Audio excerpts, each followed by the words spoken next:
สบายดี สบายดี เรื่องการเลี้ยงหมูดิอันเดียวกันอันทางฝั่งเขามาจากทางไหนแนวพันธุ์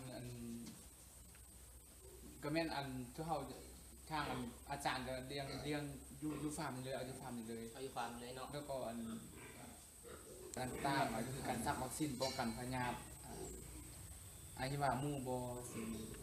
เขาจะซักปีหนึ่ง4เทื่อหมายความว่า3 เดือนต่อเทื่อนึงแต่ว่าคันเฉลี่ยแต่ตอนพี่ท่านตอนซื้อแนวพันธุ์หมูมาเลี้ยงอันคือเฉลี่ยเป็นโตเป็นกิโลเท่าไหร่มันก็ขึ้นตามรุ่นหมู่แสดงว่าแบบหมู่น้อยแบบนี้เขาจะขายเป็นคู่หนึ่ง700,000ถ้าจะเป็นหมู่รุ่นหมายความว่าน้ำหนักตั้งแต่18-20กิโลเขาจะขายเป็นโตละ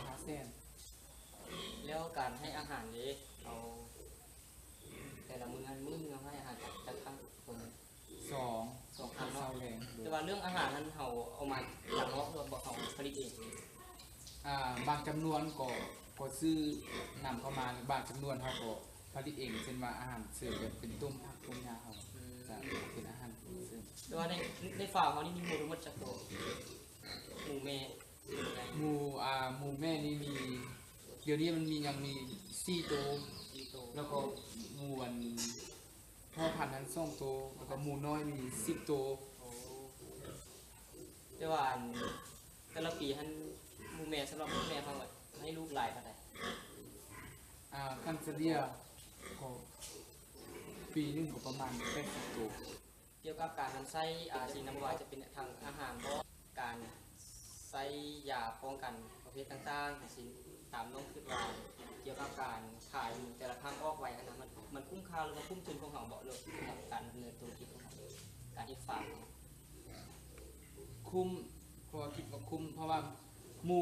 คิดเฉลี่ยจะว่าเขาขายหมูน้อยเนาะปีนึงคู่นึงก็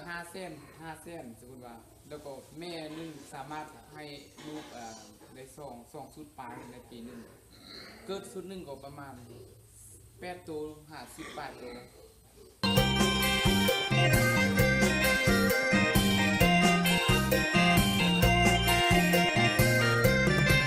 นางเอ้ยคือผู้งามแท้น้องผิวผ่องงามใสอยากถามทางในท้องหัวใจ